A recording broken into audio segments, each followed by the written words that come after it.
quieres iniciar, ¿no? Sí, claro. Bueno, es que a veces llegan tarde Sí, como no. está lloviendo. Sí, no entiendo, pero ya tenemos más de 20 minutos. Perfecto. Bien, buenas tardes.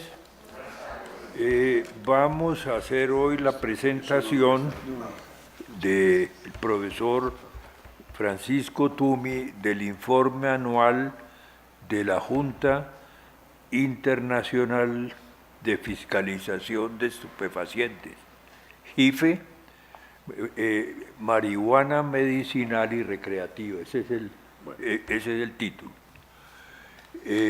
Yo creo que el profesor Tumi pues no necesita presentación, es un miembro de número de la academia, pero quiero tal vez resaltar unos 3 o 4 puntos de la obra de él que me parece fundamental.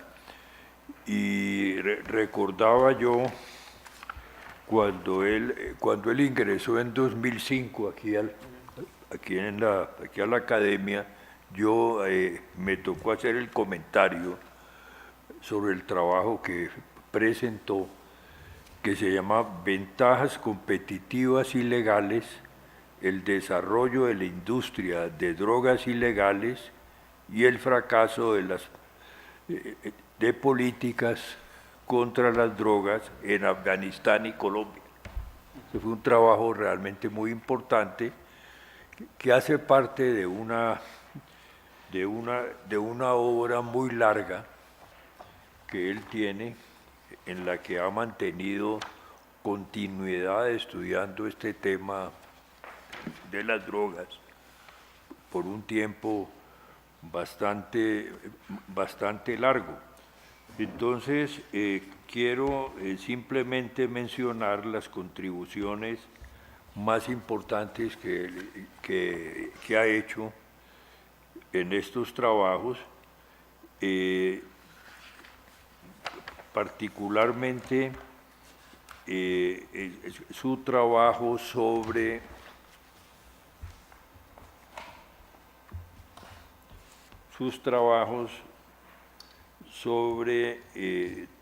drogas, y este libro, que es el último, que se llama Debates y Paradigmas de las Políticas de las Drogas en el Mundo y Desafíos para Colombia, donde él ha venido estudiando un paradigma nuevo.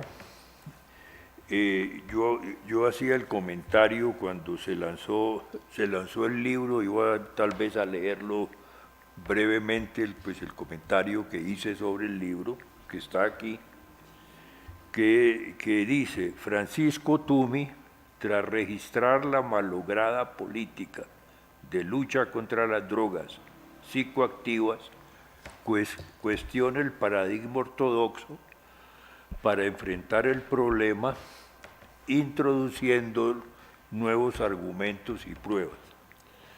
Destaco de sus libros, entre otros temas, la importancia que le da a las emociones y los sentimientos, a los discursos interesados, legitimadores de la formación de opiniones que cada uno tiene sobre las políticas a seguir, a las experiencias, a las acciones morales, las trampas y las rutas de escape que los regímenes nacionales e internacionales utilizan en la gestión política de control de drogas, a las vulnerabilidades y los riesgos geopolíticos y culturales, ecológicos, económicos y de cohesión social que tienen los Estados-nación en la lucha contra este azote para impedir la captura del poder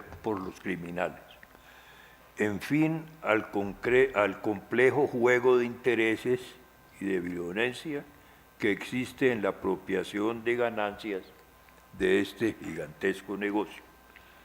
Y después decía: concuerdo con el profesor Tumi en su conclusión, que es de él, que dice: la única forma de eliminar la industria de drogas ilegales y el crimen organizado en su territorio es cerrando la brecha entre las normas de comportamientos formales y las informales y empezando a crear una nación moderna con solidaridad, capital social, reciprocidad y confianza. Yo creo que para mí ese es un enfoque fundamental y muy importante. Este estudio es pionero en el tratamiento del posconflicto y debe formar parte de la discusión académica y de las agendas de los gobiernos. Hay también un comentario de Moisés Naim, que no voy a leer, y otro de Fabio Giraldo Izaza. Entonces, pues para nosotros es un honor y estamos muy satisfechos que Francisco haya podido venir para hacer aquí una presentación del informe anual de la Junta Internacional de Fiscalización de Estupefacientes, que seguramente nos va a mostrar el estado del arte del problema hoy. Tiene la palabra Francisco. Edgar, muchísimas gracias. Realmente yo tengo ya una rutina que es parte de mi casa. Es que considero es la academia mi casa, y cada vez que paso por Colombia les pido que me permitan tener una charla. La Junta Nacional de Fiscalización de Estupefacientes es un extraño, es un organismo poco conocido, pero ha salido muy fuerte, en el cual he estado durante 7 años. Y durante mi estadía allí, lo que yo he tratado de promover es un abandono de un enfoque simple para tratar un problema complejo. Es decir, en general, el sistema internacional de control de cambios surgió, sus orígenes datan desde el año 1909, una creación lenta que se fortaleció a partir del año 61 y que siempre ha buscado una solución muy sencilla a un problema que realmente es muy complejo y sobre el cual hay muchas incógnitas. Entonces, mi actividad en la Junta ha sido tratar de mostrar y convencer a mis colegas, mostrarles a ellos la complejidad y tratar de convencerlos de que el mundo es bastante más difícil, los problemas son más difíciles de resolver que lo que se pretende en las convenciones. El informe anual hace parte del mandato de la Junta. Y desde a partir del año 92 la Junta ha establecido que el primer capítulo sea sobre un tema importante en el cual la Junta estudia, realmente muchas veces contrata a algunos consultores cuando es necesario hacerlo y presenta su posición sobre un tema interesante. Este año el tema principal de la Junta es la marihuana. Perdón, no la marihuana, no. Los cannabinoides. Sí. Todo el mundo considera que la marihuana es una droga. Mire, la marihuana es una planta Y es una planta muy compleja que tiene, nadie sabe exactamente, es decir, las estimaciones sobre el número de cannabinoides que tiene varía. Algunos dicen 60, 65, 70, y tiene otra cantidad de sustancias adentro que no son cannabinoides. Entre los cannabinoides hay dos conocidos principalmente, uno de los cuales es alucinógeno, psicoactivo, pero no es alucinógeno, es psicoactivo. Aquí teniendo un doctor importante al lado mío tengo que cuidarme, dado que uno como economista mete la pata cuando uno trasciende su formación. Este es psicoactivo. Y otros, que es el tetrahidrocannabinol. Y hay otro que no es psicoactivo, que es el CBD, el cannabidiol. El primero es el THC, el otro es el cannabinol. Entonces, de lo que se ha tratado ahora, es decir, la meta que tiene la Junta, que está apoyada por la misma meta de la Organización Mundial de la Salud, es que uno no debe tratar a la marihuana como una droga, sino que las drogas que hay en la marihuana deben tratarse separadamente. Entonces quiero empezar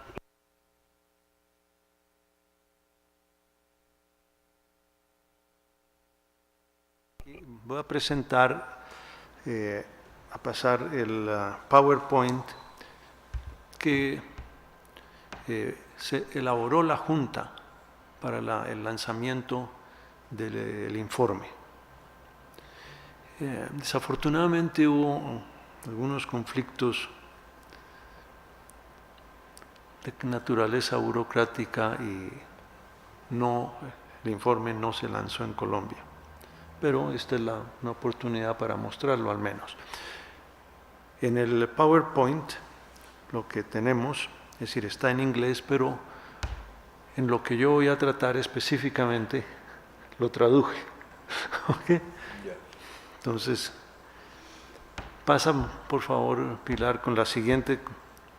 Déjame ahí, bueno, esto es el mandato. Simplemente lo que hace la Junta es supervisar el cumplimiento con las convenciones de drogas. Pasa. Bueno, es decir, es lo mismo, acá dice que es básicamente monitorea y promueve la implementación de los tratados. A propósito, la Junta es un animal extraño. Los miembros de la Junta, que somos 13, no somos miembros de las Naciones Unidas. La Junta es una junta de la convención, de las convenciones. De manera que eso es un tratado internacional, es un órgano de tratado, no es un órgano de políticas. Entonces, si resulta que las Naciones Unidas quiebran porque no les dan fondos, se acaban las Naciones Unidas, pero la Junta debería continuar porque es parte del tratado, porque los contratos siguen. ¿Okay? Entonces, yo no soy miembro de las Naciones Unidas y tampoco represento a ningún país, no represento a Colombia. Los miembros son elegidos por elección. Entonces hay una elección, hay que ir a hacer campaña política en Nueva York allá para decirle a la gente, a las representaciones de los países en Nueva York, mire, yo soy muy bueno para estar aquí en la Junta, por favor vote por mí. Y de los miembros, somos 13, 10 posiciones son para miembros elegidos entre candidatos presentados por cualquier gobierno del mundo. y 3 posiciones están reservados a candidatos que son elegidos de ternas presentadas por la Organización Mundial de la Salud. Estas posiciones, es decir, no son uno no tiene rango diplomático, en el sentido que uno no representa al país. Como dije, no somos parte de las Naciones Unidas y nuestro trabajo es pro bono.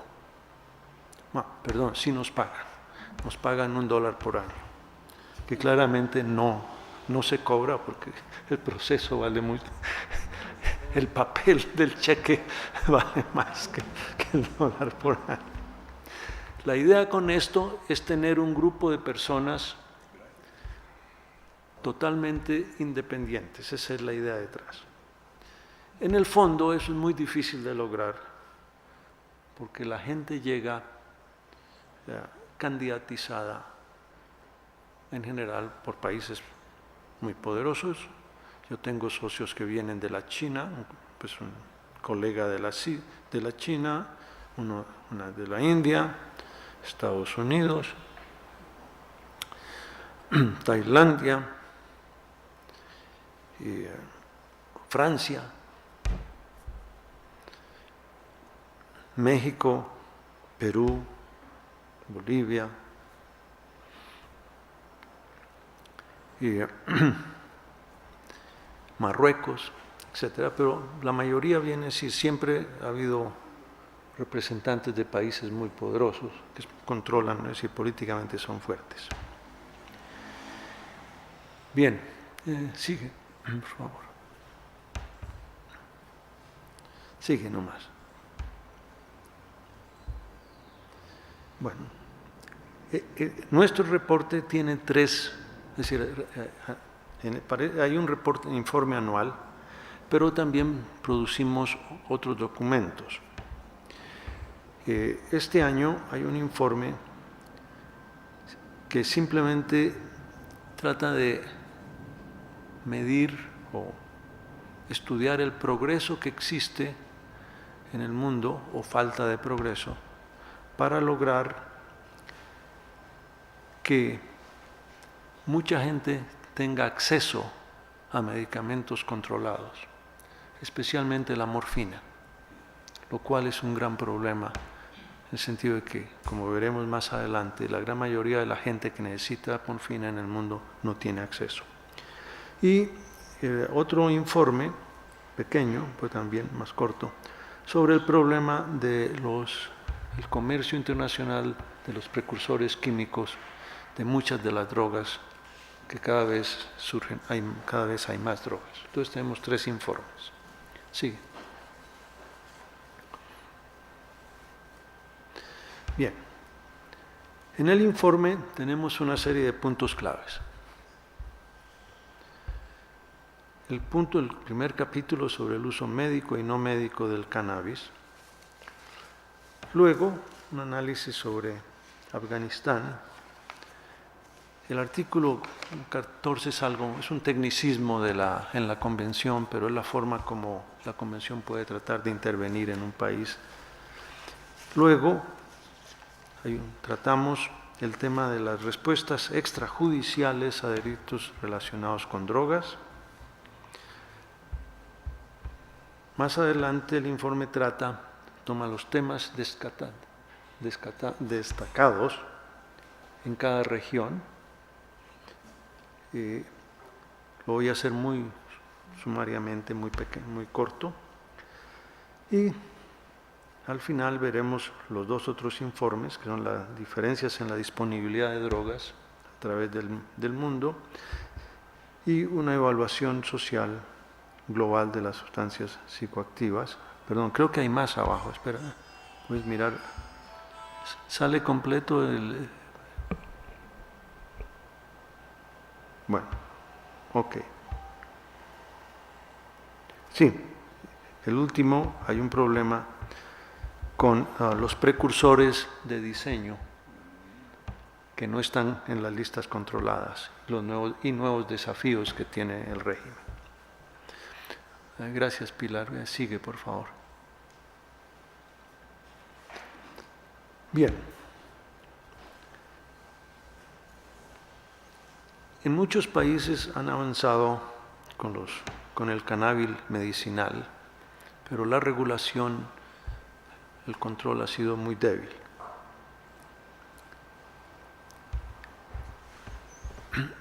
Yo quiero aclarar que, dado que yo estudié en los años 60 en los Estados Unidos, entonces mi experiencia de los 60, allí había una marihuana. Yo debo insistir en que la marihuana actual, los cannabinoides actuales son muy distintos a los cannabinoides de los hippies. ¿Okay? La marihuanita de los hippies no tiene nada que ver con hoy. Es decir, el progreso tecnológico ha modificado la planta de la marihuana, de manera que el contenido de THC ha aumentado sustancialmente.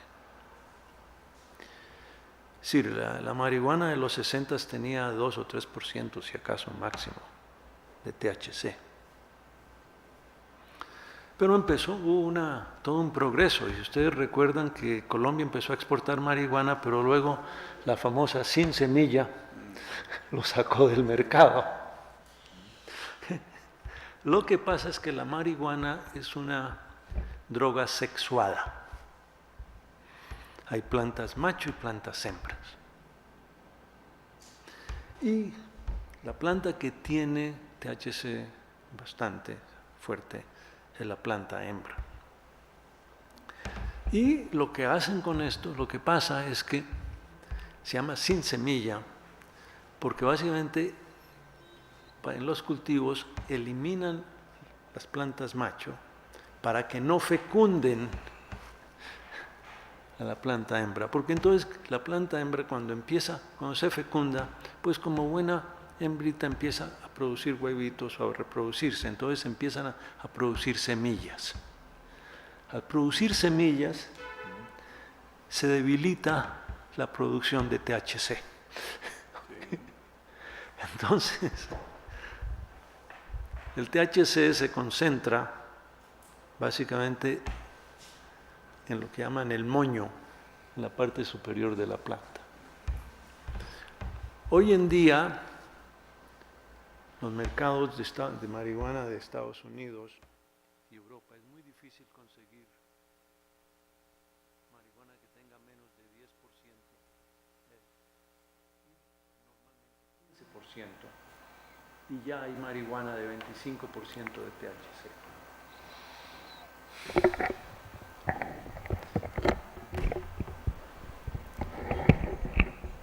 Eso crea problemas graves, porque el THC, que es básicamente el mayor adictivo que hay, ha subido a niveles muy altos y sí puede generar una cantidad de problemas, de riesgos para la salud. Es decir, a su vez, el CBD realmente es la droga que es más útil en medicina.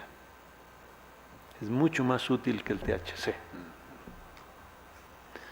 Y además, el CBD tiende a balancear un poco los efectos del THC. Entonces, cuando se tiene un THC muy alto y el CBD se mantiene bajo, el riesgo aumenta. Estos riesgos un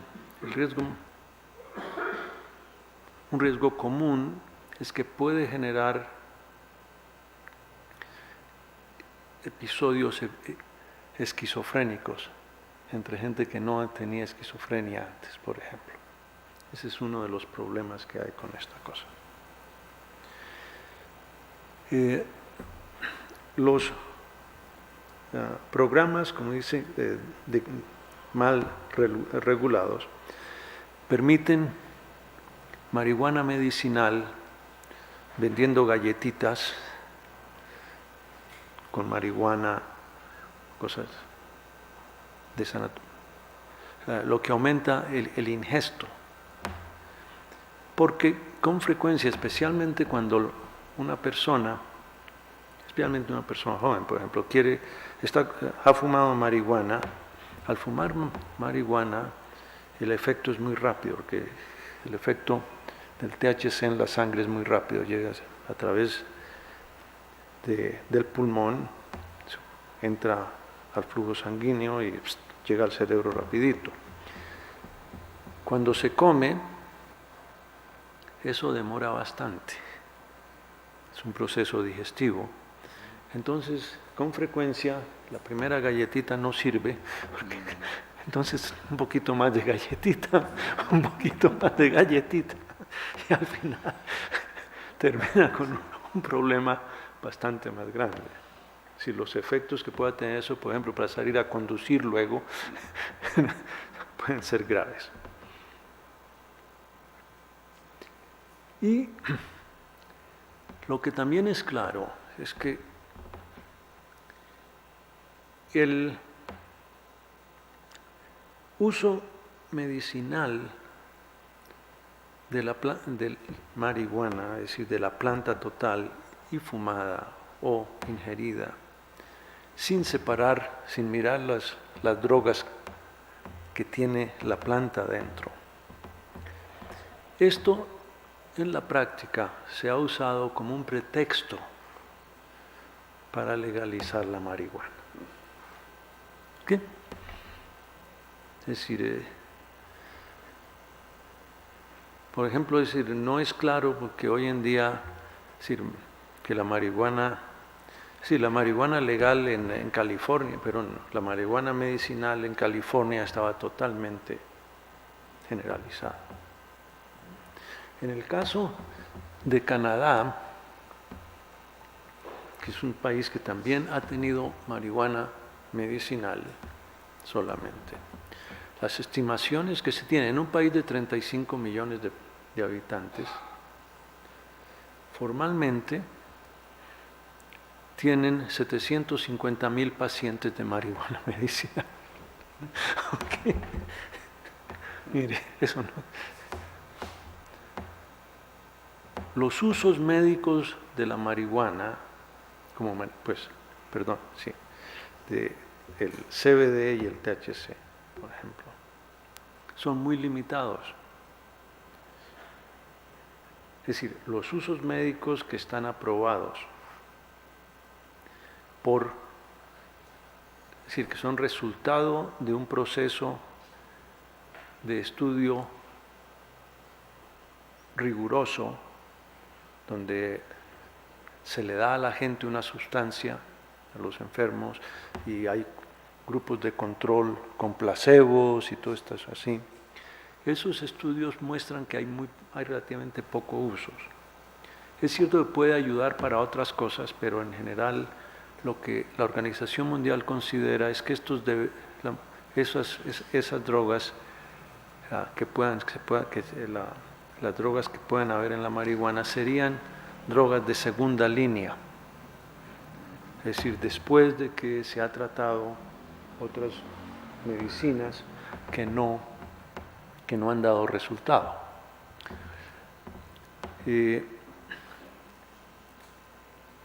Aquí en Colombia se habla de que el país va a tener una bonanza de marihuana medicinal.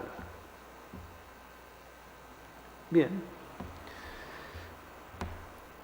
Yo tuve la oportunidad de visitar y estudiar visitar una empresa farmacéutica que tiene 2 patentes para drogas que están perfectamente aprobadas.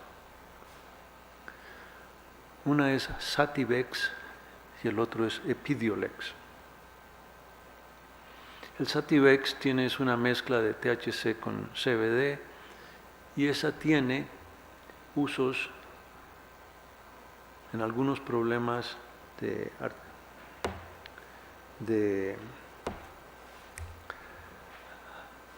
lateral, ¿cómo se llama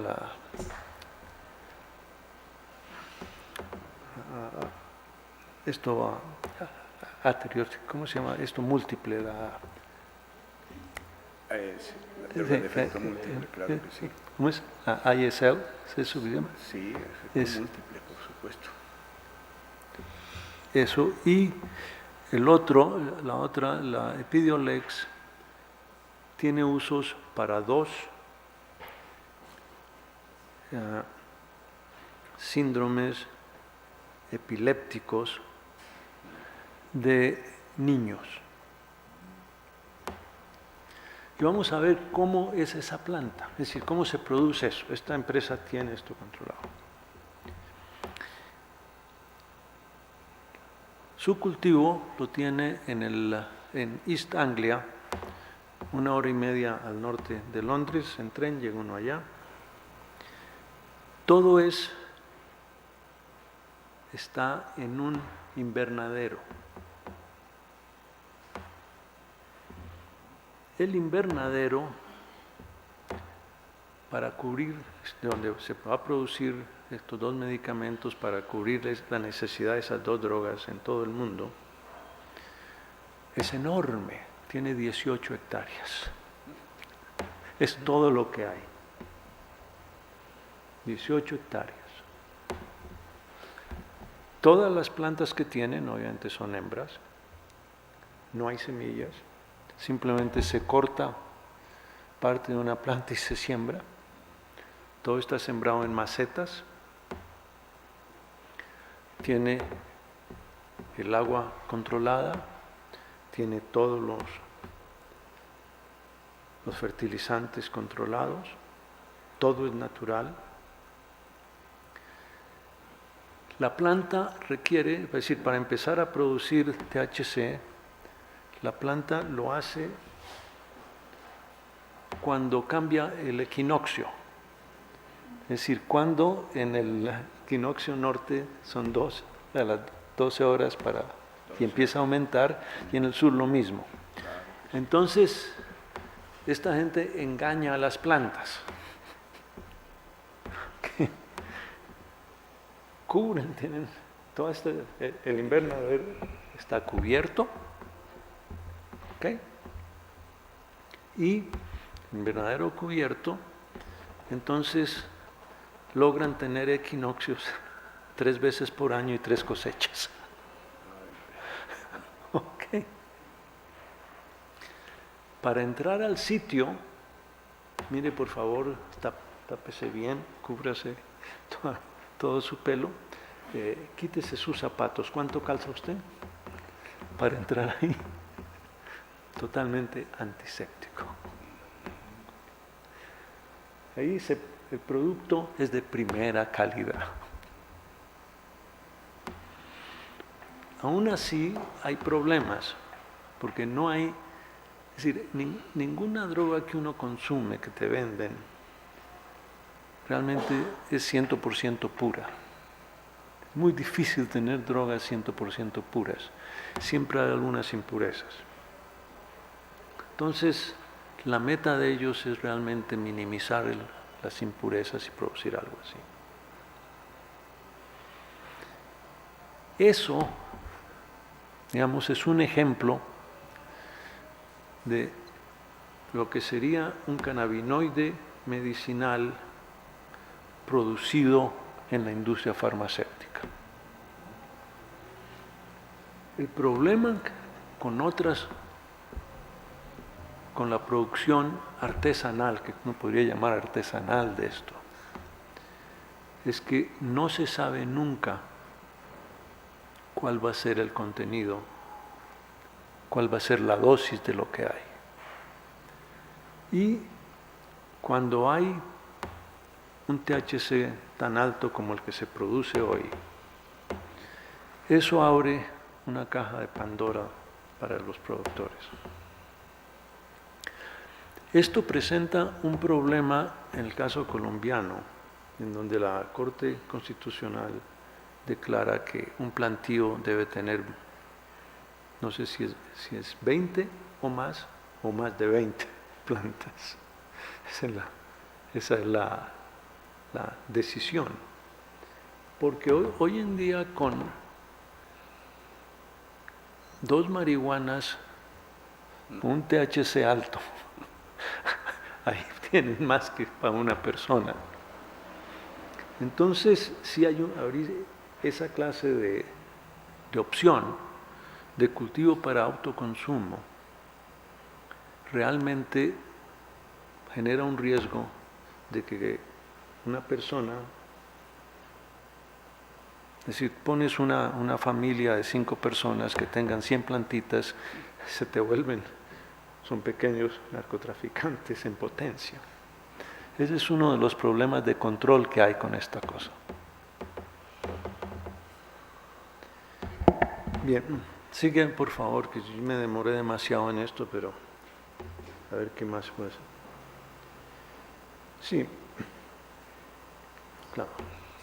Bueno, como mencioné, el cultivo personal aumenta el riesgo de la desviación de usos, riesgos para la salud. Y algo que es claro es que fumar cannabis no es una forma médicamente aceptada, al menos no por la Organización Mundial de la Salud. Yo no soy médico y yo no puedo venir a tener una opinión que me diga, mire, yo sé más que esta gente y deben fumar, y fumar está bien, porque realmente al fumar, realmente sí hay problemas con cancerígenos. Es decir, yo acá no veo a nadie fumando cigarrillo. En el fondo hay un problema de esa naturaleza. Y ese es uno de los problemas a largo plazo más grandes de permitir o aceptar fumar médicamente.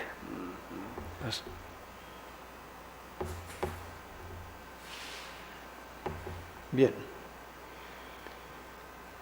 Luego lo que se tiene, lo que hemos, después de mirar todo, pues esto, qué es lo que es medicinal. Lo que tenemos acá son, si lo que elabora en el estudio, es que, perdón, déjame donde estaba, no me lo quites.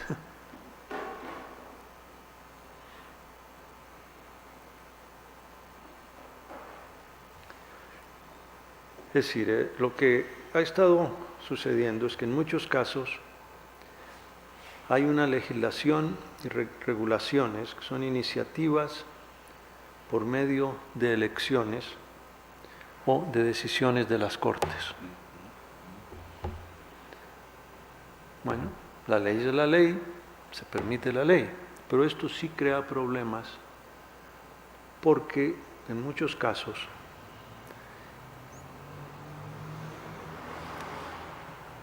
realmente las Cortes han permitido situaciones, como en el caso que mencioné en California, o como el caso en Canadá, donde es un pretexto para otra cosa, es decir, es un disfraz de la marihuana medicinal, ¿no? Y bueno, la Junta insiste en que yo deba decir que el cannabis el uso está limitado a usos fines médicos y científicos, y que, bueno, la Junta siempre dice que de lo que se trata es maximizar salud y bienestar, etc.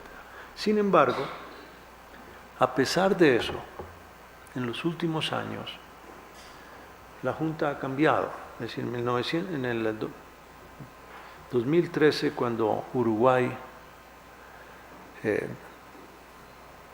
legalizó los usos no médicos, es decir, recreativos, en ese momento el vocero de la Junta, en una rueda de prensa, se lanzó contra Uruguay, declarando que estaban actuando como unos piratas, una cosa así.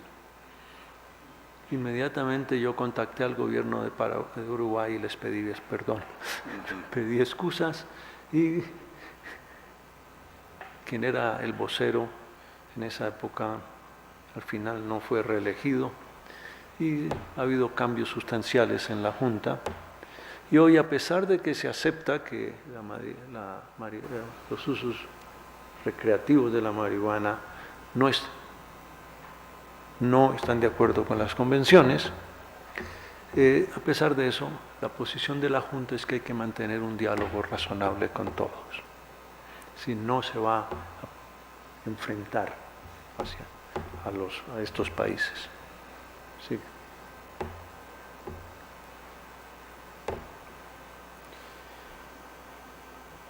Bueno, el artículo 14 simplemente lo que hace es que la única arma que tiene la Junta es un artículo que dice que puede establecer un bloqueo a la importación en esos países de cualquier medicamento que esté controlado. Eso no se ha usado, pero en el caso de Afganistán se ha aplicado como una forma de poner presión y muchas veces a solicitud del mismo gobierno, por favor, pongan así para tratar de que nosotros podamos decirle aquí al pueblo, mire, nos están poniendo presión desde afuera, una cosa así. Okay. Entonces estamos haciendo eso. Se invocó en el año pasado, pero básicamente se insiste, al mismo tiempo que se invoca este artículo, se insiste en que la comunidad mundial debe apoyar a Afganistán. Esa es la forma. Sigue, por favor.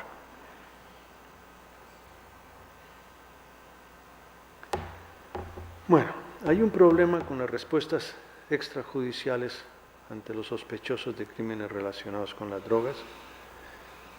Tal vez el caso más grave actual es el caso de las Filipinas,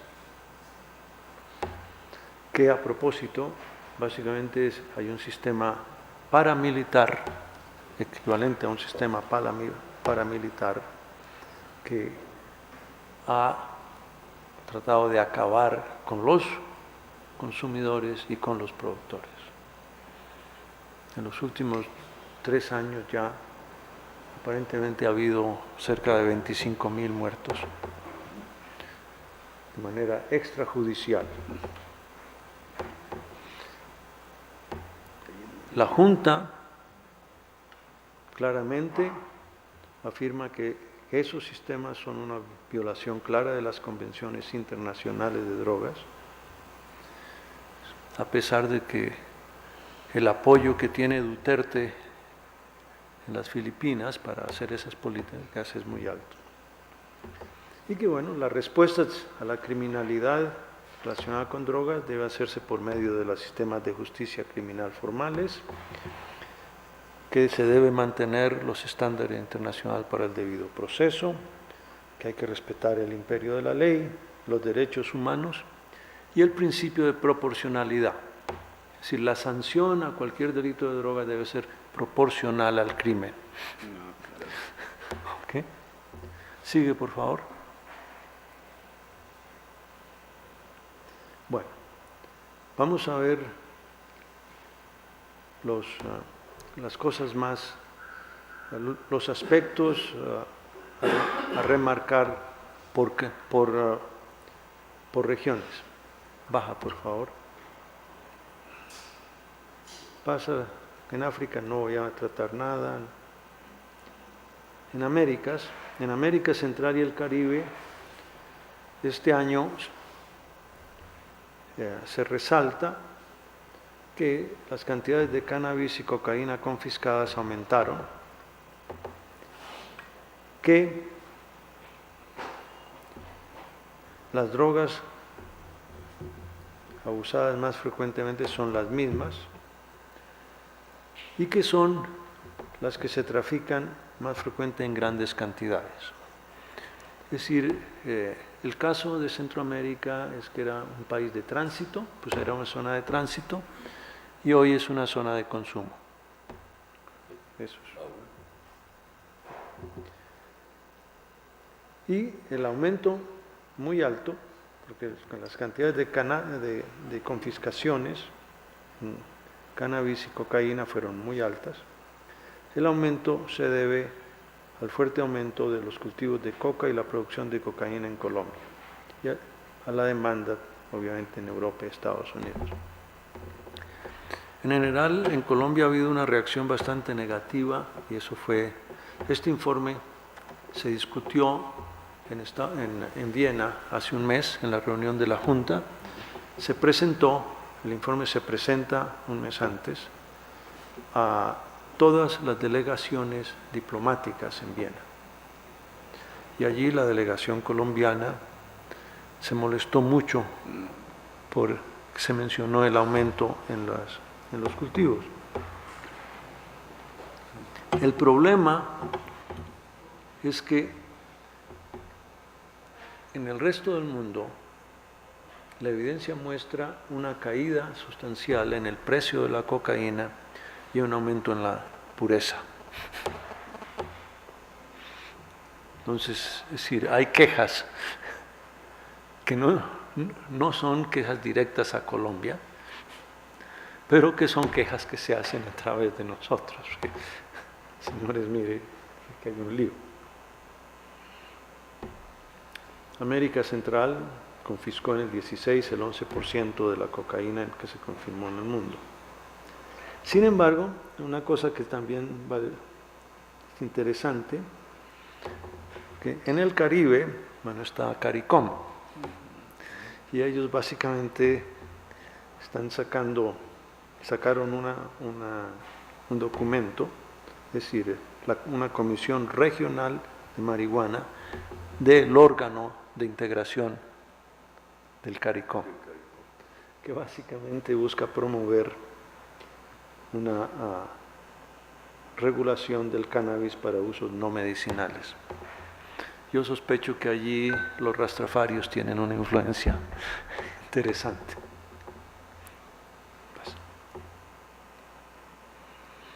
En Estados Unidos, en Norteamérica, uno de los temas claves ha sido la epidemia de sobredosis de opioides en los Estados Unidos, que se agravó en el año 76, en el 17, que es el último año para el cual teníamos cifras. Las cifras del 18 no pueden estar en el informe porque el informe lo elaboramos en la sesión de noviembre. Y este es un informe que requiere ser presentado simultáneamente en los 6 idiomas oficiales de las Naciones Unidas. Entonces, eso crea un problema con las cifras, porque si se atrasa, terminan siendo poco actuales, si se salen desactualizadas. Claro que esta situación de la sobredosis de opioides no es una situación originalmente promovida por el crimen organizado tradicional. Básicamente surge de uno de los problemas fundamentales que tiene el sistema médico-farmacéutico actual. Es decir, lamentablemente, uno puede afirmar que en muchos casos el cartel más importante de drogas psicoactivas está formado por empresas farmacéuticas y los médicos que las distribuyen. Es decir, eso es una realidad. Es decir, el sistema actual está básicamente basado en un supuesto que es bastante difícil de que sea realista. Y es que tanto las empresas farmacéuticas como la gente que trabaja en el sector de salud sean bastante benévolos. Y en realidad el sistema da oportunidad para que la gente se aproveche. Es decir, en Estados Unidos hay casos extraordinarios. Por ejemplo, hace un mes salió una empresa que tiene una droga para curar una enfermedad muy rara en unos niños, y la cura toma 1 año de tratamiento. solamente están cobrando $935,000 por el tratamiento. Y la justificación que dan es que hay estudios económicos que respaldaron, que se han sido base para restricciones, para decisiones de las Cortes de Estados Unidos, que alegan que el valor de una vida humana promedio en Estados Unidos son 935,000. Claro que, es decir, a nadie se le ocurrió una pregunta que a mí se me ocurrió, pero no la he podido poner en la prensa, y es que si eso es cierto, lo que la empresa farmacéutica está diciendo, nosotros vamos a tener un esclavo. Es decir, toda la producción de esta persona durante su vida nos la tienen que pagar de antemano. Okay. Es decir, con una cara dura salen con eso. Entonces, el problema que hay allá es un problema mucho más complicado, hasta cierto punto con esto, ¿no? Bien. El acta del cannabis que se aprobó en Canadá permite el uso no médico de cannabis y controla y regula la producción, distribución, venta, etc. Yo quiero acá referirme a los problemas que hay con la bonanza que va a haber en el mundo con marihuana medicinal. Que hay mucha, es decir, a mí me sorprendió hace año y medio que salió en el periódico en Colombia, repetían que Colombia iba a ser el gran productor, etc. Lo que pasa es que esto está ocurriendo ya en varios países. Más o menos, evidencia ya hay en 15 al menos, que van a ser los grandes exportadores mundiales de marihuana medicinal. El caso más simpático, porque realmente es un chiste, es el de Lesoto. Es uno de esos pequeños países dentro de Sudáfrica, un enclave, que tiene aparentemente un dictador bastante benévolo, un rey o algo así. Y decidió también aprovechar esto. Sin embargo, como ellos son muy conservadores, lo que van a hacer es solo producir para exportación. No van a permitir el consumo interno. Pero claramente, es decir, Canadá tiene la capacidad de producirlo.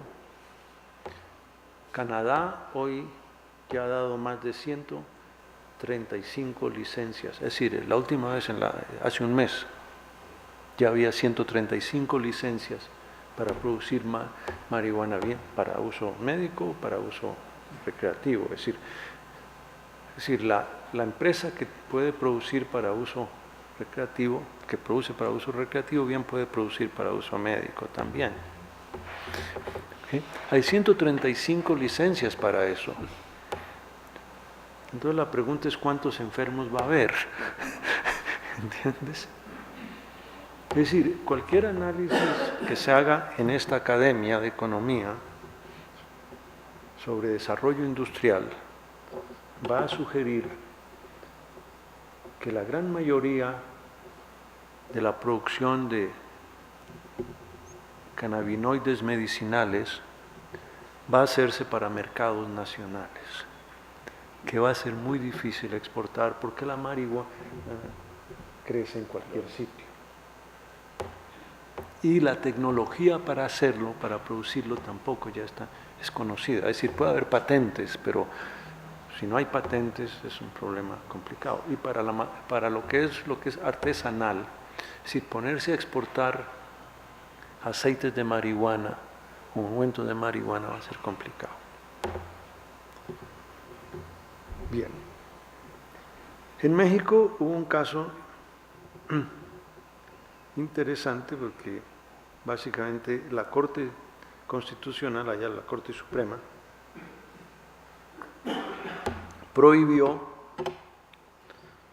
autorizó, eliminó la prohibición de los usos no medicinales del cannabis. pero no han legalizado la producción. ¿Okay? Básicamente es una forma de protección al usuario.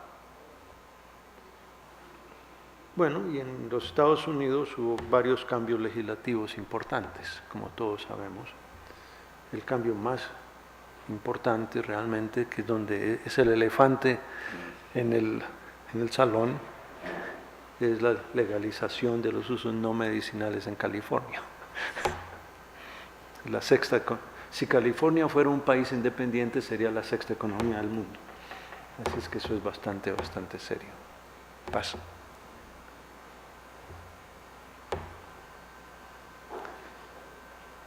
Bueno, como mencioné, hay un problema que el aumento de producción de cocaína en Sudamérica genera problemas en Norteamérica y Europa. En Colombia se resalta estos aumentos, pero es muy importante lo que se muestra acá. El aumento en el año 17, que era el último año para el cual había información, el aumento en el cultivo fue de 17%, pero el aumento en producción fue de 31%. Eso sugiere que algo extraño pasó, es decir, que o bien hubo un aumento en la productividad muy alta, o que la erradicación fue de plantas de 2 o 3 meses o 4 meses, o algo así. Es decir, yo no sé exactamente, acá hay gente que puede saber más sobre qué fue lo que ocurrió.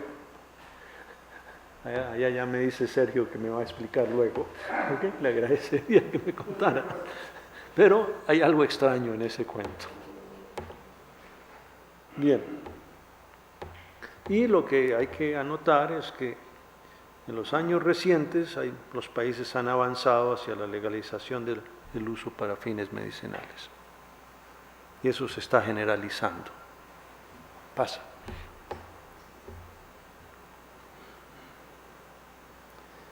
Bueno, acá no me voy a meter, a quienes miran, al estudiar el informe, un punto que es interesante de resaltar, es la gran diferencia en la problemática que hay por continente.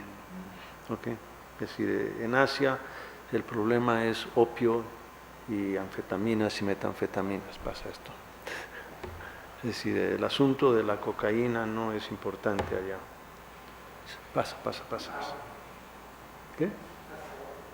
Hasta ahora, de acuerdo. En Europa hubo más de 1 millón de confiscaciones de drogas ilegales en el año 16. Pequeñas y grandes. Sí, en total, número. No sé. Pero lo que sí es importante es que es hoy en día una fuente importante de anhídrico acético, que es uno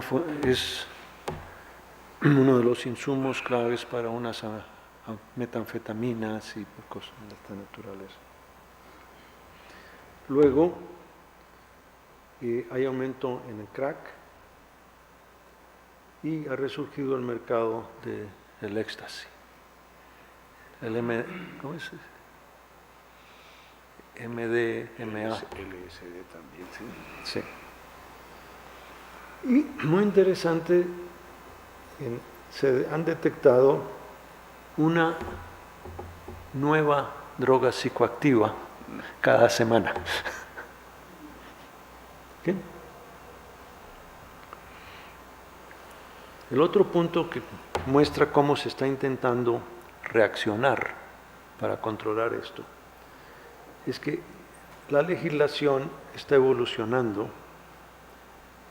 hacia una modificación de lo que es droga para tratar de controlar familias de drogas. Porque la única forma de bloquear las nuevas drogas psicoactivas simplemente alteran una alteración pequeña en la molécula, entonces resulta que ahí sale. sustituyen una por otra. Y ahora, más adelante, voy a mostrar un cuadro en cómo se sustituye, que es interesante. Sigue, por favor. Pasa nomás. Las recomendaciones, bueno, lo primero es, no sé qué, simplemente es básicamente, es una felicitación a la Junta misma que lleva 50 años. Okay. Luego, se resalta la necesidad de que las convenciones de drogas respeten todos los derechos humanos. Eso es bastante nuevo en la legislación, en la interpretación de las convenciones. Hace 8 años, cuando yo llegué allá, una semana antes, que era presidente de la Junta, en una rueda de prensa lo confrontaron y le preguntaron, mire, usted, ¿por qué no se opone a la pena de muerte y por qué no argumenta que hay que respetar derechos humanos? La respuesta fue, mire, desafortunadamente yo no puedo exceder el mandato de las convenciones. ¿Ok? Bueno. Así es que en los últimos años logramos exceder el mandato de las convenciones, ¿no? Es decir, ya hoy es otra cosa. Luego, hay un énfasis en prevención y tratamiento, y el énfasis de que hay un derecho al tratamiento. ¿Okay? Un problema muy importante es el surgimiento de drogas mezcladas con fentanilo. El fentanilo es algo, es una droga, es un opiáceo sintético que es semejante, como por ejemplo a la heroína, excepto que parece ser como 100 veces más fuerte. Y esto se lo mezcla, bien sea la cocaína, morfina, heroína, cualquier otra droga, anfetaminas. Y realmente ha sido una de las causas más importantes del gran aumento en las muertes por sobredosis en Norteamérica. Es decir, las muertes asociadas a la cocaína han aumentado mucho, pero es porque ahora viene mezclada con fentanilo. Y hay un problema para lograr que los países aprueben, que la Comisión de Estupefacientes realmente lo apruebe como para controlarlo. Porque sí tiene otros usos médicos y hay países que lo usan. En eso la Junta está tratando de luchar en esa dirección. Y finalmente se resalta la ayuda financiera que se busca para Afganistán. Pasa.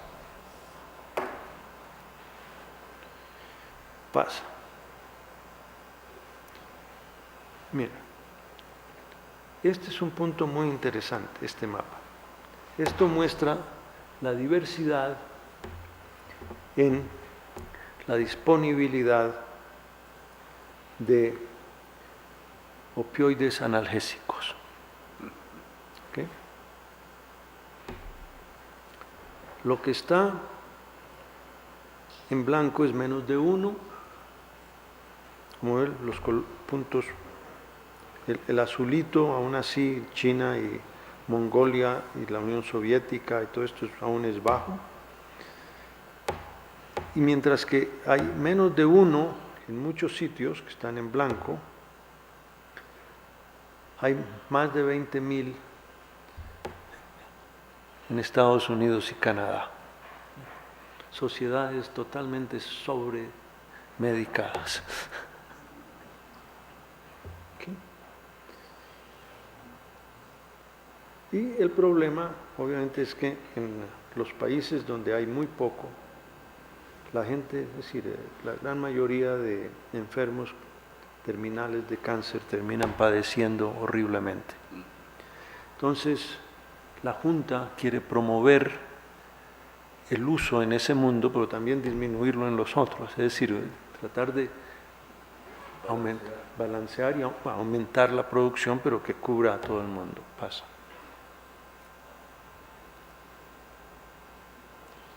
Esto básicamente muestra las tendencias en la disponibilidad de estos. Fíjate, el azul es por regiones, América del Norte, y hay otros importantes, y lo que es el resto del mundo, si tú sacas Norteamérica, luego lo que es Europa Occidental y Central, Oceanía y Australia, es decir, el primer mundo, todos más o menos están un poquito arriba, y la moradita es el resto del mundo.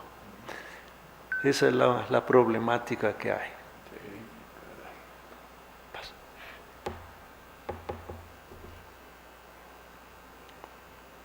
Con morfina, solamente el 10% de la morfina disponible fue usada para el manejo directo del dolor.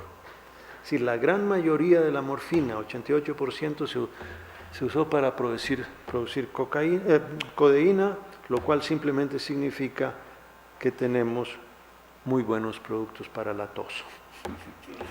Okay. Pasa. Bien. La disponibilidad de algunas sustancias psicotrópicas, y esto es importante para tratar problemas realmente de salud mental. Son psicotrópicas esenciales, ha declinado o permanecido estable en la mayoría de países que proporcionan información a la Junta. Desafortunadamente hay muchos que no proporcionan, pero tenemos es decir, esto es información parcial, pero esto muestra que hay un problema de tratamiento de salud mental grave. Esto a pesar, obviamente, de que el número de personas que viven con trastorno de ansiedad y epilepsia ha aumentado. Bien. El 80% de las personas con epilepsia viven en países de ingreso medio o bajo. Su consumo de medicamentos psicotrópicos relacionados a su enfermedad es desconocido. Y la diferencia en la disponibilidad entre los países ricos y el resto, entre los años a los cuales hay esta información, ha aumentado. Sigue.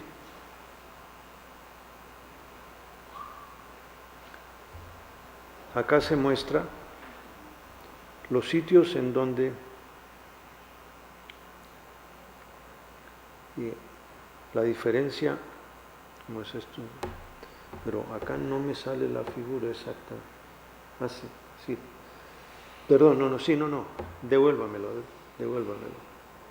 La cifra oscura es donde hubo más disponibilidad en el 16 que en el 12.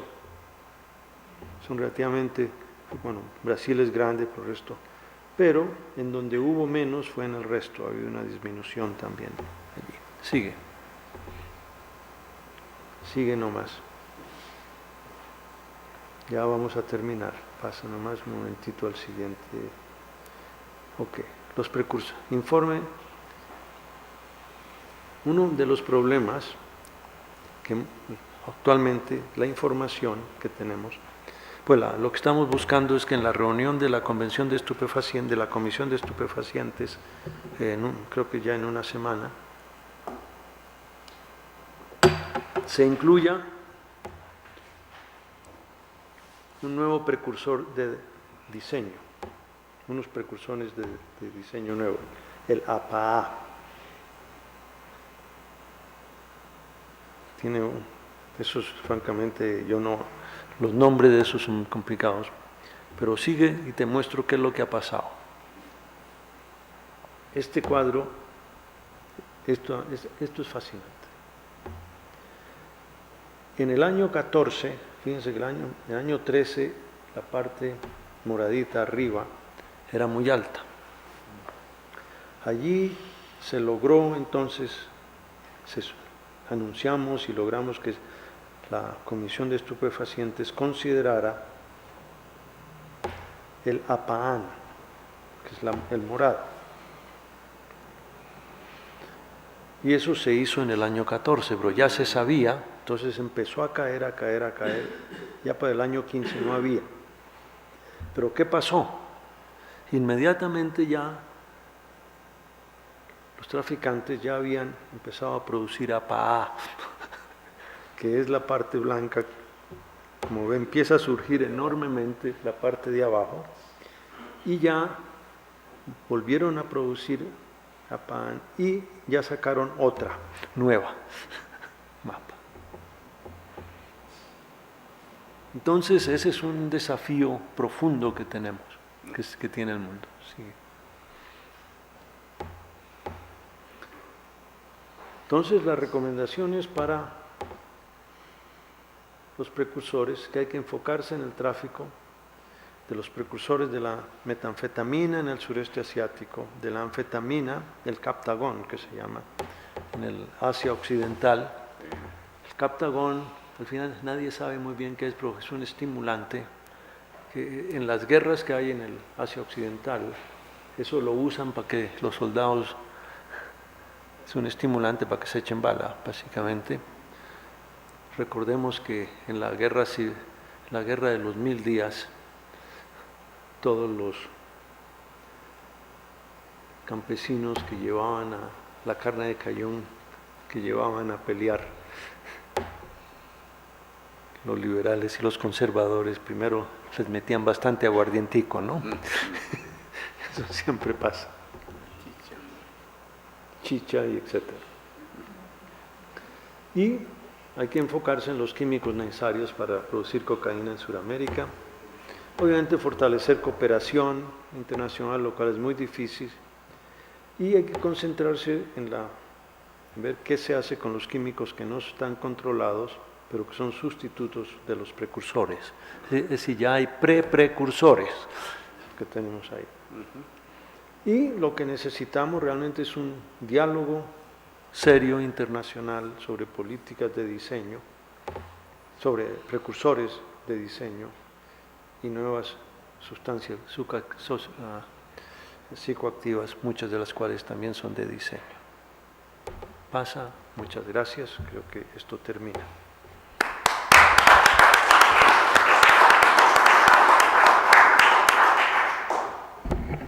Muchas gracias, Francisco, por esta excelente síntesis que nos hizo del informe y principalmente por sus comentarios.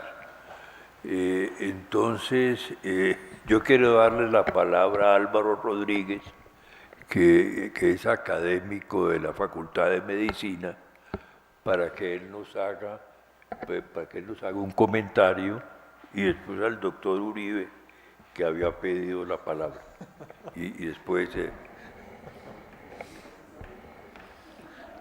Muchas gracias, doctor Edgar Reis. Es un honor estar aquí en esta academia y escuchar esta magnífica conferencia, esta disertación tan ilustrativa del doctor Francisco Tumis. El problema con las drogas es descomunal. Se nos volvió una de las grandes industrias del mundo. Las grandes industrias del mundo, como ustedes saben, son, primero que todo, el área aeroespacial, es donde más se está invirtiendo recursos. La otra es la petroquímica, donde hay una extraordinaria inversión. Lo otro es el transporte aéreo, terrestre y marítimo. Lo otro es el área de la agricultura. La otra gran industria es la industria bélica en el mundo y la industria de las drogas ilícitas. Como es tan poderosa esa industria y como hay tanta gente y como hay tanta violencia y como hay tanto problema, es muy difícil objetivizar realmente qué está ocurriendo. Doy un pequeño ejemplo de lo que ocurre en Colombia. Si una persona, el principal producto del país lícito, pues el petróleo, pero es el café en cuanto a recurso de siembra.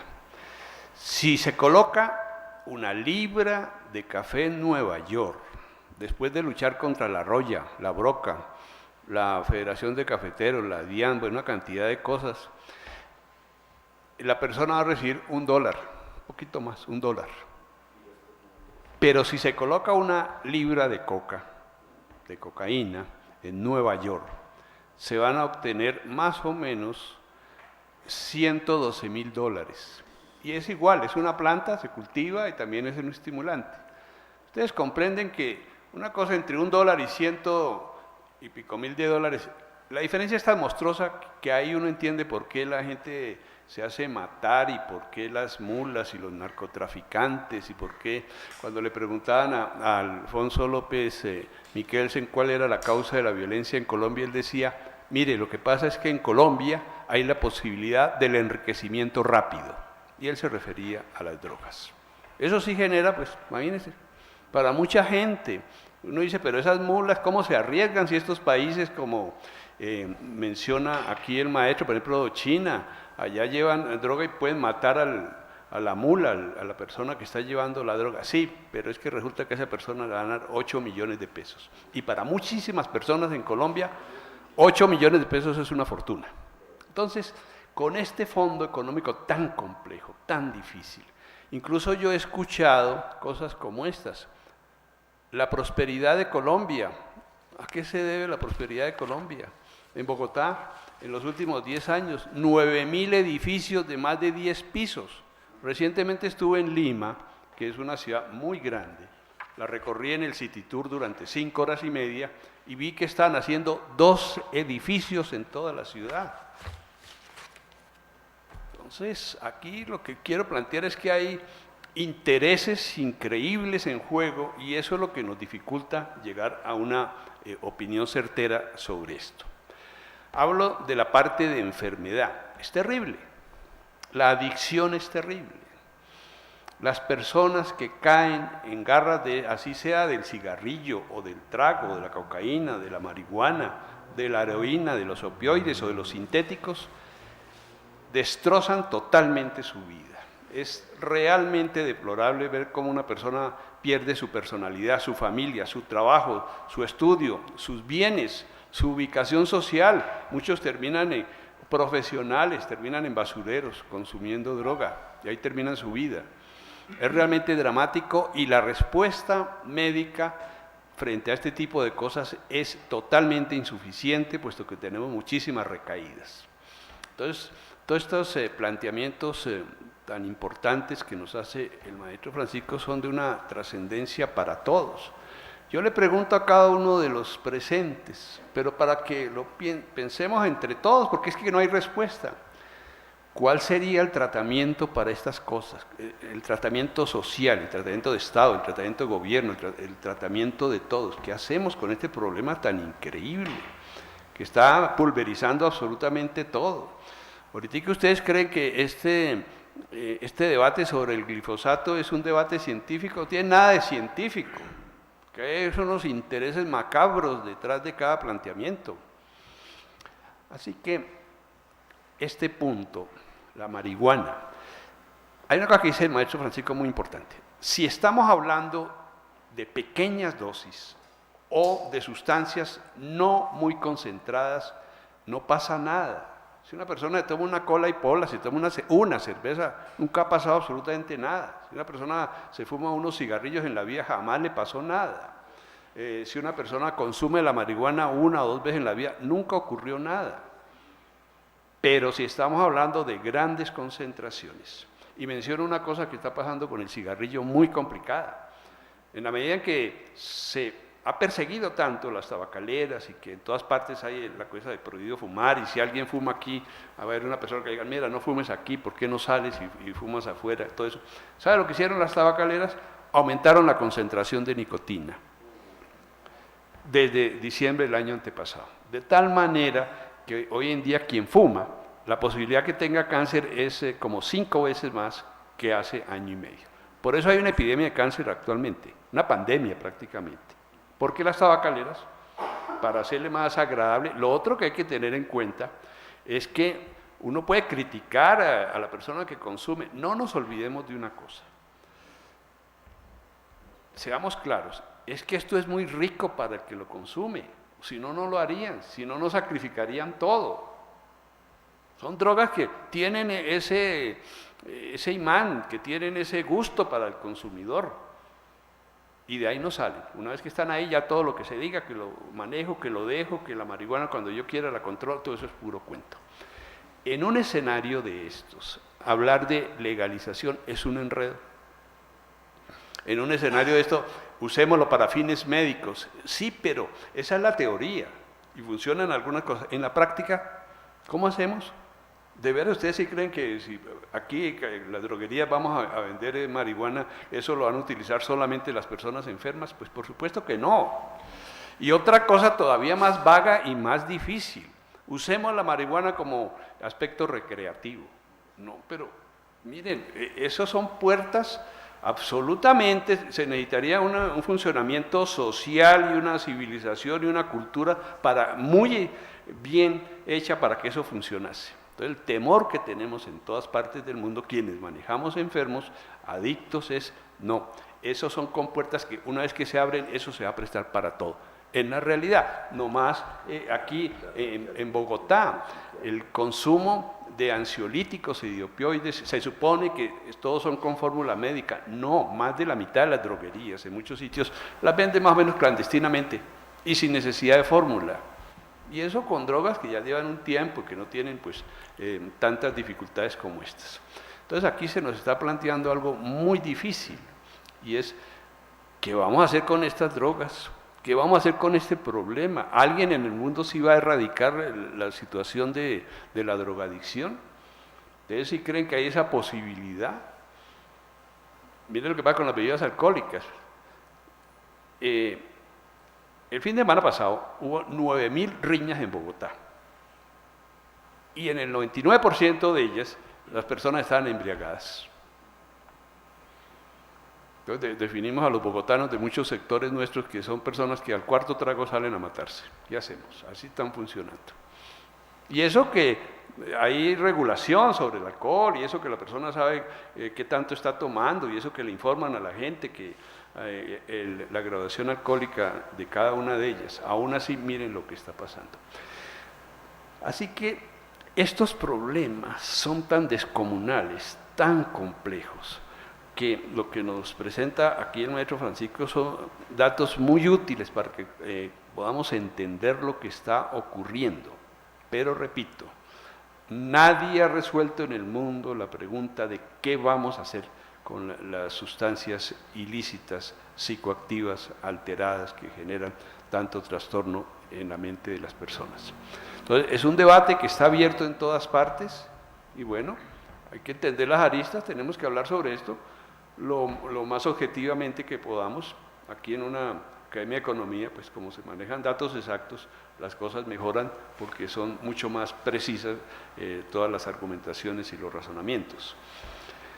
Así que yo agradezco mucho al maestro Edgar que me haya dado la oportunidad de compartir aquí mesa directiva con el gran doctor Francisco Tumis, que tanto bien está haciendo a la humanidad divulgando este tipo de situaciones.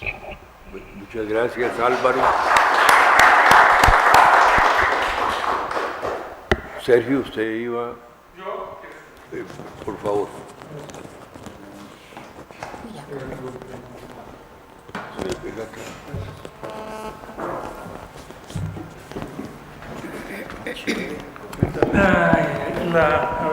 La pregunta que se hizo Francisco es por qué se ha disparado la productividad de los cultivos de coca en Colombia. El problema no es por qué se ha disparado, el problema es por qué creemos que la erradicación del 100% de un lote es lo que se busca. ¿Por qué la respuesta de la política es cero matas? Cuando el lunes, creo que por Razón Pública me va a sacar el artículo, básicamente miré 32 años de historia de la coca en Colombia, de la mata de coca, y toda la parte de erradicación.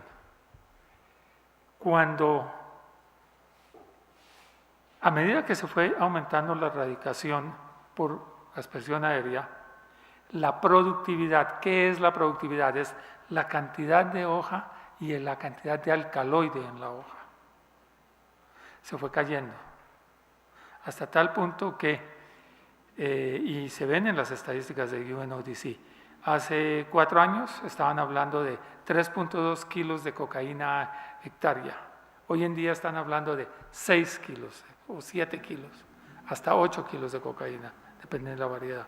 Entonces, ¿por qué hay esa subida?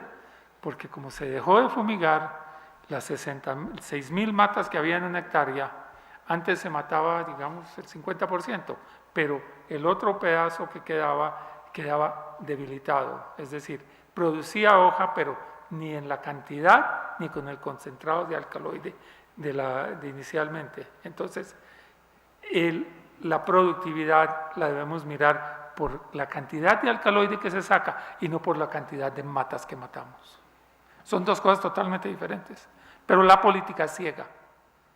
La política es cuántas hectáreas se acabaron y no es cuántas hectáreas, sino qué cantidad de coca se dejó de producir. Esto aplica en cocaína, en amapola y en marihuana son cosas diferentes. Pero esa droga en particular tenemos que mirarla así. Si continuamos con una política del 100%, nunca vamos a ganar. Yo sostengo que si nos quedamos con 40.000 hectáreas, bueno, ya, seguimos con 40.000 hectáreas, pero tener 178.000, que en realidad son 200.000, ¿ya? No tiene sentido. Incluso estamos produciendo más cocaína de la que todo el mundo puede consumir. Por eso cuando Francisco habló de Asia, pues por ahora les gusta las otras drogas, porque no han llegado los colombianos, los mexicanos y demás. Y hay otra cuestión, que hay una cosa que yo estuve en la Junta en los años 99 al 2002, y desde esa época yo le decía a la Junta, ojo con el África, ojo con el África. Yo tengo información del campo colombiano, de cultivadores colombianos que se los han llevado los carteles mexicanos al África a producir coca. Y ahora ya, y esa coca es toda para el mercado europeo y para el mercado asiático. Pero ya están produciendo, están cultivando. Lo que pasa es que la Junta nunca aceptó que eso era viable. Pero Ghana, Togo, Niger, África Occidental, que yo sepa, el otro día estuve hablando con un colombiano, pues uno de los muchachos que trabajó conmigo mucho tiempo y me dijo, fui a tal sitio, ¿se acuerda? Sí, pues don fulano, sustano, mengano, perencejo, todos se fueron para el África. Y en otro lado, no, allá fue para Guatemala, a sembrar coca, Guatemala y el Yucatán. Entonces, nuestra expansión es intelectual. Tenemos, lo que yo digo, a mí me gustan nuestros narcotraficantes, son muy buenos. Bueno, muchas gracias, Francisco. Par de respuestas cortas. Sergio, no sé si cuando tú estabas en la Junta hace 20 años y cuando yo estaba en UNODC allá contigo hace 20 años, la Junta era mucho más poderosa que ahora. Tú dices que la Junta no quería ver eso. Es decir, la Junta no produce ninguna estadística, no tiene capacidad. Somos 13 vejetes que tenemos un apoyo de 35 funcionarios para cumplir con las funciones. Y las cifras que se usan son cifras oficiales que los gobiernos envían a los países. Entonces, es decir, uno no encuentra hasta ahora, no hay evidencia en los casos de África, algo está pasando. Es decir, estoy de acuerdo contigo que hay una sospecha de que puede haber un crecimiento sustantivo, y eso yo siempre lo he dicho, y es algo muy relacionado con lo que le quería mencionar al doctor Rodríguez, y es que uno no puede aceptar que Colombia sea el único país que concentra la producción de cocaína. ¿Y por qué? Y esa es la pregunta que yo he tratado por 30 años, tratar de entender por qué se concentra la cocaína acá. Porque el hecho es de que uno no encuentra, por ejemplo, información de Ghana, del gobierno de Ghana, que encontró un plantío. Que yo sepa, las embajadas de Estados Unidos, que estarían muy interesados en eso, tampoco sacan eso.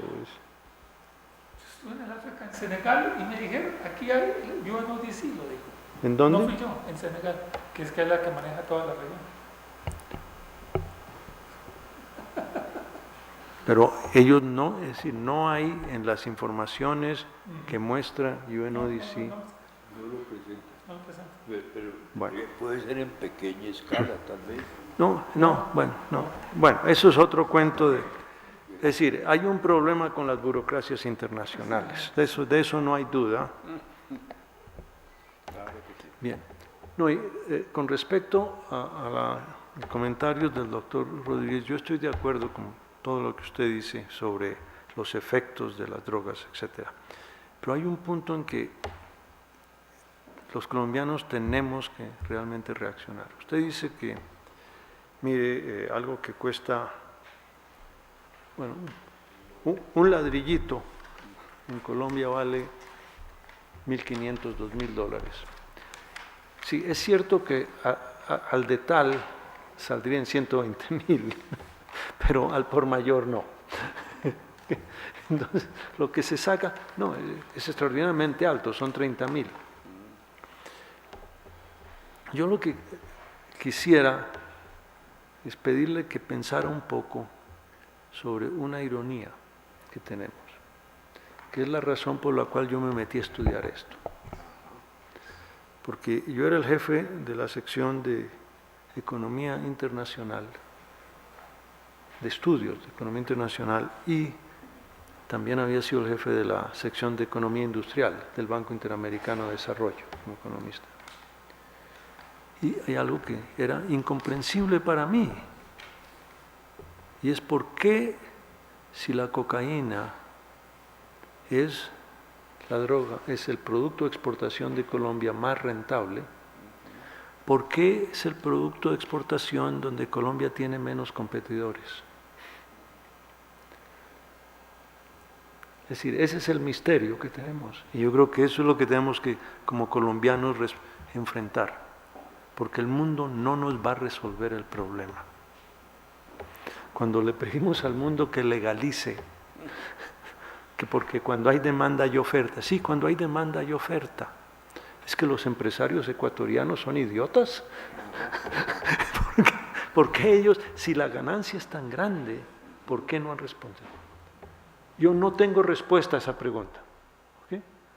Pero creo que como colombianos es algo que es un desafío que tenemos que enfrentar. Esa es mi respuesta. Bueno, muchas gracias otra vez. Bueno, muchas gracias por la presentación, Francisco. Ha sido un honor. No, señor, al contrario. Quería recordarles, perdón, que el 19 de marzo iniciamos un curso, un ciclo que se llama Complejidad, Construcción de Futuros y Planeación, para mirar los procesos de planeación en Colombia, ahora que se está discutiendo el plan de desarrollo. Entonces queremos invitarlos el martes 19. ¿Se pueden hacer preguntas? Sí, claro.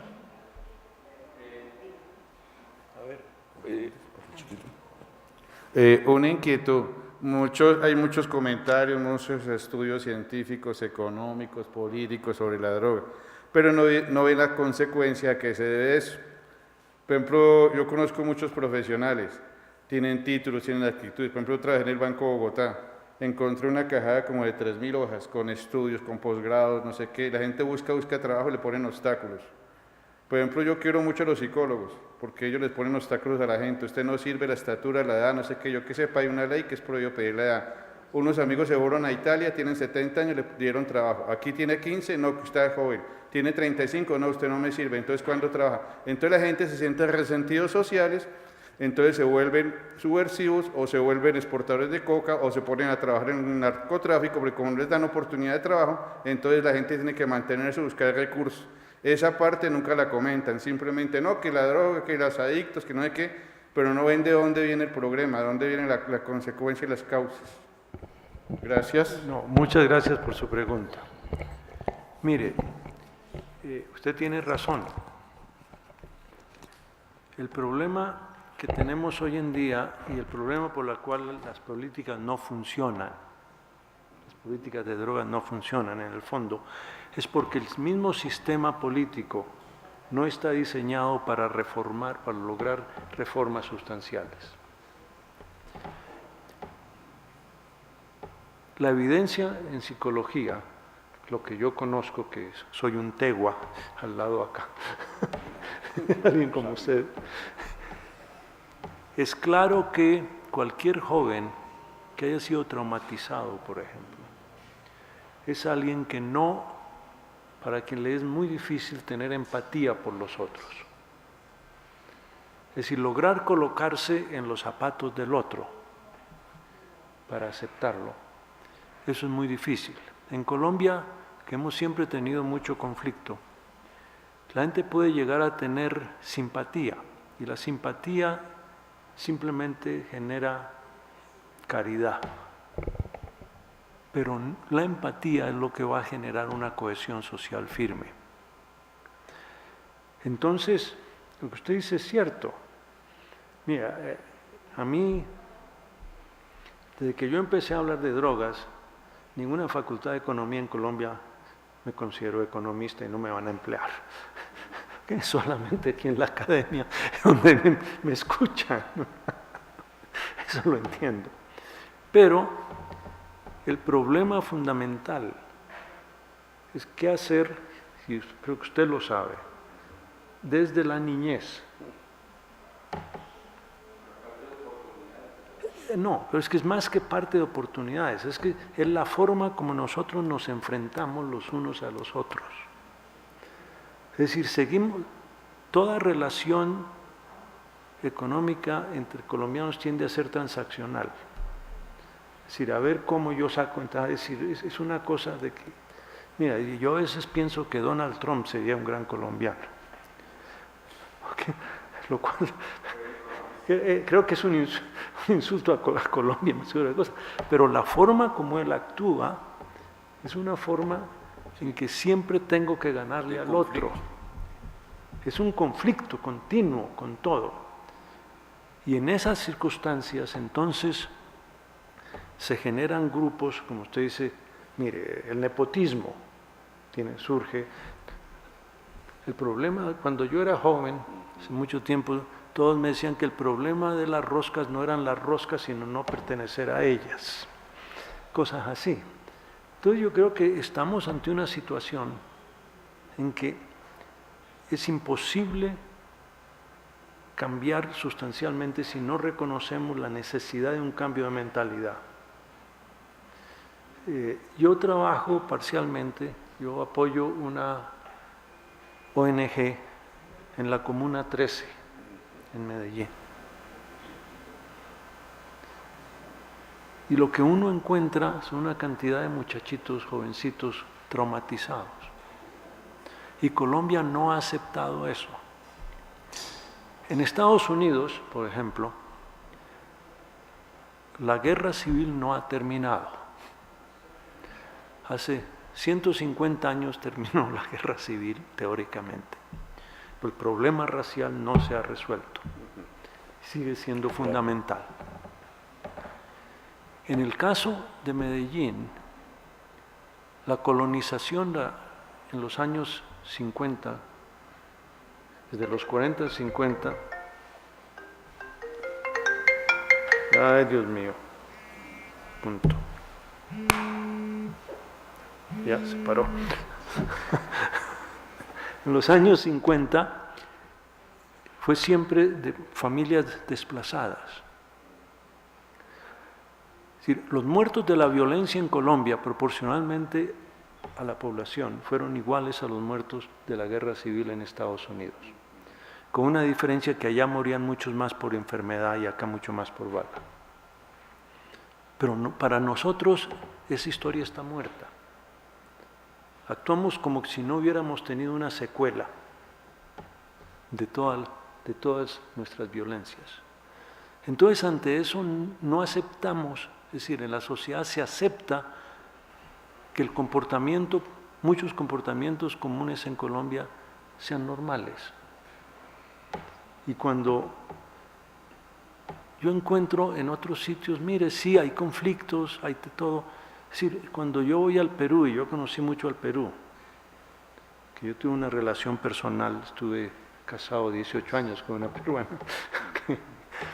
La sensación en Perú, cuando yo llegué la primera vez en el año 70, hombre, qué primitivos. Mire, tienen vergüenza.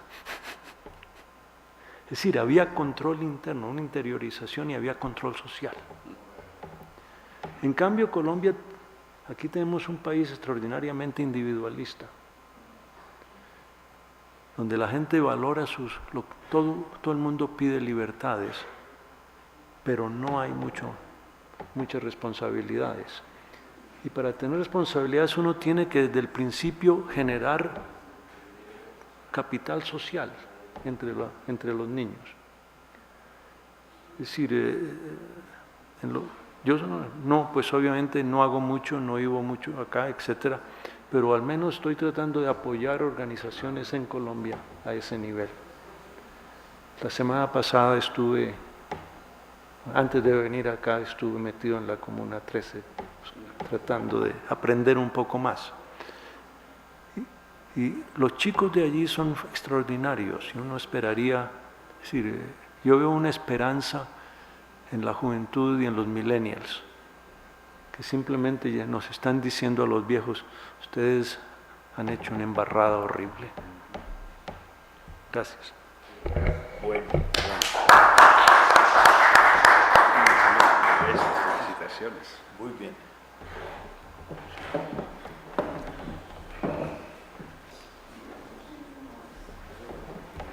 Bueno, Francisco, muy buena presentación, extraordinaria. Muchas gracias. Y además presentada en forma muy sencilla. Ya fue una gran ventaja.